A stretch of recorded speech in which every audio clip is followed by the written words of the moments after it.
Welcome back. We're joined again by Lia Milousis, who's the author of a book she penned called An Inconvenient Life. And it's under the name Lia Mills, because of course you had to have a pseudonym. And we're going to get into Yeah. why in just a moment. So pick up your story. So you're in elementary school, you're grade 7. There's a speech writing competition that you all have to partake in. You want to win. Love the drive, by the way. And then your teacher says, no, you can't do this topic. But then she changes her mind. Yeah, so many people tried to change my mind about what topic to write about. My parents, all the school staff, including my teacher.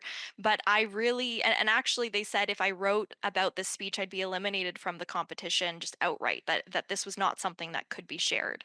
And I Why? really wanted to Why? win. Did they give you a reason? Just that it was too controversial. Okay. It was, I mean, this is a public school in Toronto, so I think now that I'm older, I understand that there were, politics happening maybe behind the scenes that I didn't know about at 12. But yeah, I didn't understand. I thought, you guys gave me the project. You wanted to hear what I had to say. You told us we could write about any topic. Why is this one blacklisted?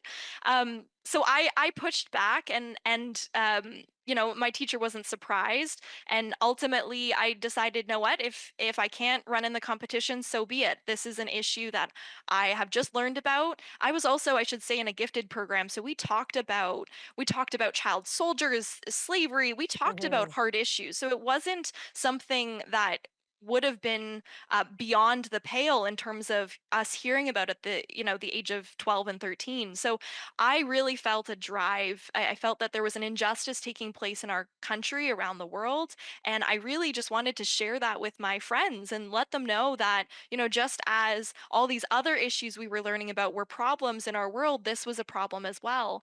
And so I forfeited the competition, and I went ahead and I wrote the speech.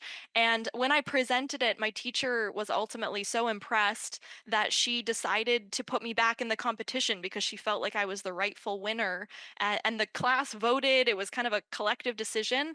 And then I was eliminated again right before the next stage because I referenced the creator, and that was just too Christian for a public school.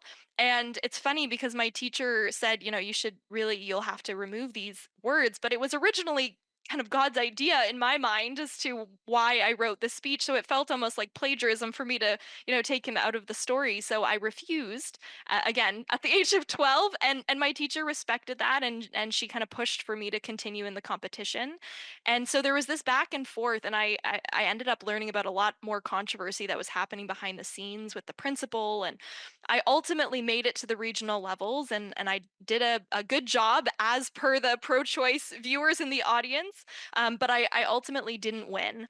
But I say, part of that journey was reminding me what really mattered, because by the time I got to the end, the final stage, I no longer cared just about winning. I really just wanted to share about this issue and share a Hmm. pro-life perspective with as many people as I could. And I was able to accomplish that, So which I was thankful for. it sounds like you were ahead of the times in terms of cancel culture, because you were basically almost canceled at the age of 12. My Hmm. goodness.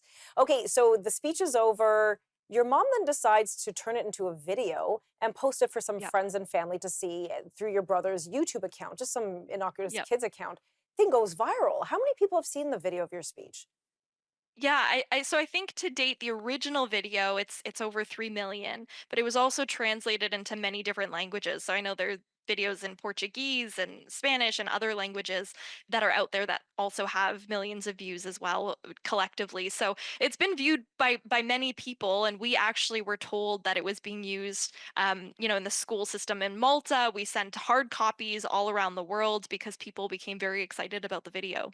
Wow. And you didn't foresee this happening. You just were a student doing her schoolwork, and then Yeah. you exploded overnight.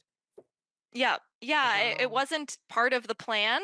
And it was a little inconvenient, hence the one of the interpretations of my book title. It came out of nowhere, and it really took over our family's life for a little bit. And it became quite scary when we started getting death threats, and we started getting people, at one point, actually posting our address, posting the contact information for my siblings, where my parents lived and worked, and it became pretty scary. So it was But tell me very about these inconvenient. threats. Tell me about these threats. What kind of threats are we talking about? Because you're 12, you're very much a Yeah, minor. What kind of threats were you yeah. getting? Yeah, well, there were what would happen is people would spam the video, and so they would send, hundreds and hundreds of comments saying, "We hope we're gonna find you and kill you. You should have been aborted. You should be raped, specifically by your father." Really awful things. Wow. And my parents shielded me from some of it, but they wanted me to be aware that this was happening, so that I kind of made an informed choice about my future. Okay, I'm going to pause you there. We'll be right back.